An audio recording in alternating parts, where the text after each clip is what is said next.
Yes sir ಹುಡುಕ್ಬೇಕಲ್ಲ ಇವತ್ತು. Sir ಒಂದು ನಿಮಿಷ ಒಂಚೂರು ಗ್ಲಾಸ್ ಇಳಿಸಿ ಸರ್. ಗ್ಲಾಸ್ ಸರ್ ಗ್ಲಾಸ್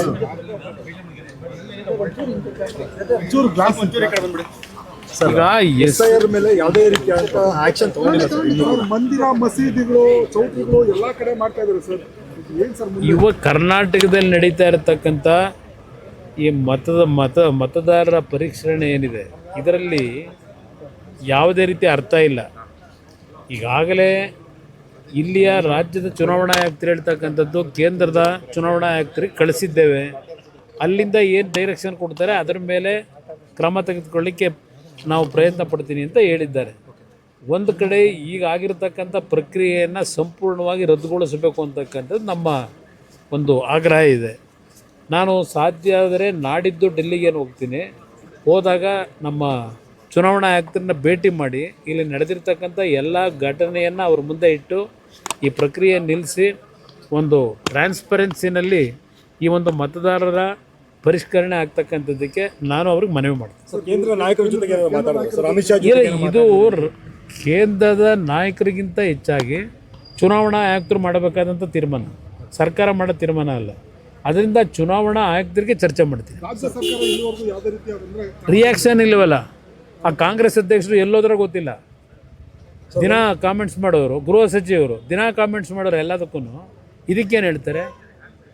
ಇವತ್ತು ಅಷ್ಟೊಂದು ನಿಯಮಬದ್ಧವಾಗಿ ಕೆಲಸ ನಿರ್ವಹಣೆ ಮಾಡ್ತಕ್ಕಂಥವ್ರು ಇವರು, ಬುದ್ಧಿ ಹೇಳ್ತಕ್ಕಂಥವ್ರು ಇವತ್ತು ರಾಜ್ಯದಲ್ಲಿ ನಡೀತಾ ಇದೆಯಲ್ಲ ಆದಿ ಬೀದಿ ಒಳಗೆ ಇದೊಂದು ಇದು ನಡೀತಾ ಇದೆಯಲ್ಲ, ಆ ಫುಟ್ಪಾತ್ ತೆರವು ಒಂದು ಕಡೆ, ಅದ್ರ ಜೊತೆ ಇಲ್ಲಿ ನಾನು ಹೇಳ್ತಾ ಇರೋದು ಈ SIR ವಿಷಯದಲ್ಲಿ ಆದಿ ಬೀದಿಲಿ ನಡೆಸ್ತಾ ಇದ್ದಾರೆ. ಈ ಸರ್ಕಾರಕ್ಕೆ ಏನಾದ್ರೂ ಗೌರವ ಮಾನ ಮರ್ಯಾದೆ ಇದ್ದರೆ ಇವು ಸರ್ಕಾರದ ಅಧಿಕಾರಿಗಳೇ ಹೋಗಿರೋದಲ್ಲಿ, ಇಲ್ಲ ಚುನಾವಣಾ ಆಯುಕ್ತರಿಗೆ ಇವರಿಂದ ಏನು ಡೈರೆಕ್ಷನ್ ಹೋಗಿದೆ, ಈ ಥರ ನಡೀತಿದೆ ಆ್ಯಕ್ಷನ್ ತಗೊಳ್ಳಿ ಅಂತ ಹೇಳಿದ್ದೀರಾ?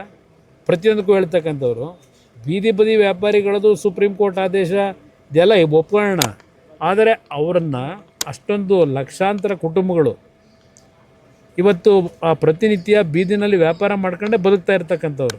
ಆಯಿತು, ಸುಪ್ರೀಂ ಕೋರ್ಟ್ನ ಆದೇಶದ ಮೇರೆಗೆ ತೆರವುಗೊಳಿಸಿ ಜನರುಗಳ ಪ್ರಾಣ ಉಳಿಸಬೇಕಾದಂಥದ್ದು ನಮ್ಮ ಕರ್ತವ್ಯನೂ ಇದೆ. ಆದರೆ ಅವ್ರ ಬದುಕನ್ನು ಏನು ಮಾಡ್ತೀರಿ? ಅವ್ರಿಗೇನು ಆಲ್ಟರ್ನೇಟ್ ಅರೇಂಜ್ಮೆಂಟ್ ಮಾಡಿಕೊಟ್ಟಿದ್ದೀರಿ? ಎಲ್ಲಿ ಕಳಿಸ್ತೀರಿ ಅವ್ರನ್ನ ಅಷ್ಟು ಜನನ? ಇದು ಇರ್ತಕ್ಕಂಥದ್ದು. ಅದರಿಂದ ಸರ್ಕಾರ ಕಾನೂನಿನ ಬಗ್ಗೆ ಚರ್ಚೆ ಮಾಡೋರು ಬದುಕಿನ ಬಗ್ಗೆ ಇವತ್ತು ಏನು ಜೀವನ ಮಾಡಬೇಕಾದಂಥವ್ರಿಗೆ ಅವ್ರಿಗೆ ಆಲ್ಟರ್ನೇಟ್ ಅರೇಂಜ್ಮೆಂಟ್ ಮಾಡಿಕೊಡ್ಬೇಕಲ್ಲ. ಅದರ ಬಗ್ಗೆ ಇವತ್ತಿನವ್ರಿಗೆ ಏನು ಚರ್ಚೆ ಇಲ್ಲ. ಏನು ಮಾಡ್ತೀವಿ ಅಂತೇಳಿ ಏಕಾಏಕಿ ಅವ್ರನ್ನ ಖಾಲಿ ಮಾಡಿಸಿ ಅವ್ರು ಎಲ್ಲಿಗೆ ಹೋಗಬೇಕು? ಅದಕ್ಕೆ ಪರಿಹಾರ ಕೊಡಬೇಕು ಅನ್ನೋದು ನಾನು ಒಂದು ಸರ್ಕಾರಕ್ಕೆ ಸಲಹೆ ಕೊಡೋದು. ಏನಾಗಿದೆ?